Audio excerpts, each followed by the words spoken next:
Let's talk about one of the most convincing tricks your mind can play on you. It's called the spotlight effect.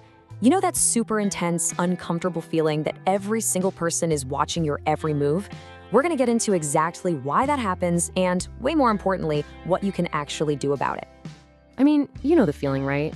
You walk into a room, maybe you trip over your own feet, or you say something just a little bit awkward, and bam!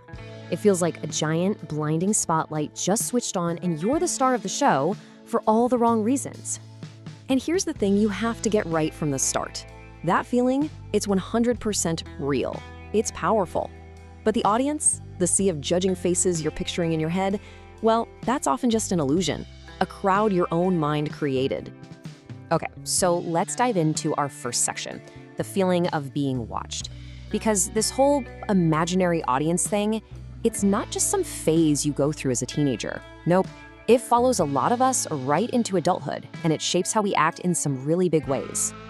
I mean, just think about it. Ever hesitate to speak up in a meeting, even when you have a great idea? That's your brain worrying about how every single person will react. Or how about replaying some small, awkward comment you made over and over and over again? You're basically performing for that same imaginary audience long after the real moment has passed. So what in the world is going on inside our heads to create this feeling? That brings us to section 2, the mind's spotlight illusion. Let's pull back the curtain on the psychology and give this thing its proper name. It is officially called the spotlight effect, and it's a well-known cognitive bias where we consistently, and I mean dramatically, overestimate how much other people are paying attention to us. We feel like we're on a brightly lit stage, when in reality, most people haven't even noticed we're there. And what's so fascinating about this is that it isn't some personal flaw or something that's wrong with you. It's actually just a natural result of how our self-awareness is built. You're the main character of your story, and that fact changes how you see everything. So your brain takes the simple, but kind of flawed shortcut. First, you are constantly intensely aware of your own inner world, your thoughts, your feelings, that stain on your shirt. Second, your brain just assumes that your perspective is the default reality for everyone. So third, you naturally, unconsciously conclude that everyone else must be just as tuned into you as you are. Okay, let's move on. Section 3, why the feeling intensifies. Because while we all experience this to some degree, for some of us, that spotlight can feel absolutely blinding. There are a few key things that can really turn up the volume on this anxiety.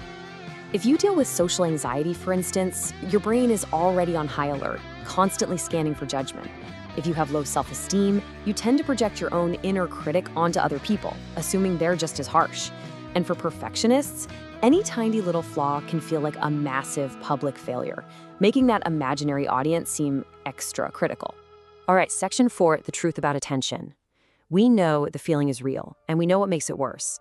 But what does the actual evidence say? It's time to challenge that feeling with some cold, hard data. There's this famous psychology experiment that just captures this perfectly. Researchers had a group of students wear a kind of embarrassing t-shirt, think a giant picture of Barry Manilow, and then walk into a room full of their peers.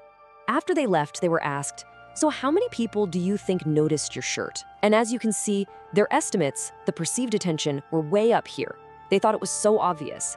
But the actual number of people who noticed, it was way, way down here. It shows this huge gap between what we think people see and what they actually do. And that research boils down to this really crucial idea. There is a substantial gap between how much attention we think we receive and how much attention we actually receive. Just letting that sink in is the very first step toward breaking free from this. So for our 5th section, let's talk about tools to shift focus. Okay, knowing the science is one thing, but how do we actually use it in our lives? Let's go over some really practical things you can do to start dimming that internal spotlight. One of the most powerful tools is called cognitive restructuring. So when that anxious thought pops up, like, oh my God, everyone saw me mess up in that meeting, you hit pause. You challenge it with a more balanced question. Okay, what's a more likely story here? Were they all staring at me, or were they thinking about their own to-do lists, what's for lunch, or what they were about to say next? Here's a whole toolkit for you. Besides questioning your thoughts, you can try attention training. That means actively shifting your focus outward. Instead of thinking about yourself, really listen to what someone else is saying. Or you could run little behavioral experiments to test your fears. And so important, practice self-compassion. The nicer you are to yourself, the less critical you'll imagine other people are. And that brings us to our final section, your new reality. What happens when you start using these tools and really internalizing this truth? Well, it's not a small change. It's a huge shift in how you see the world. I want you to really let this sink in. The world is not a stage with a bunch of people just watching you. It's actually a collection of individuals, and every single one of them is completely absorbed in their own story. And here it is, maybe the most liberating truth of all. Every single person you meet is busy navigating their own internal world of worries, thoughts, and insecurities, just like you are. That person you're so worried is judging you, they're probably way too busy worrying about what you think of them. This isn't just your private struggle, it's part of being human. So I'll leave you with this final thought to chew on.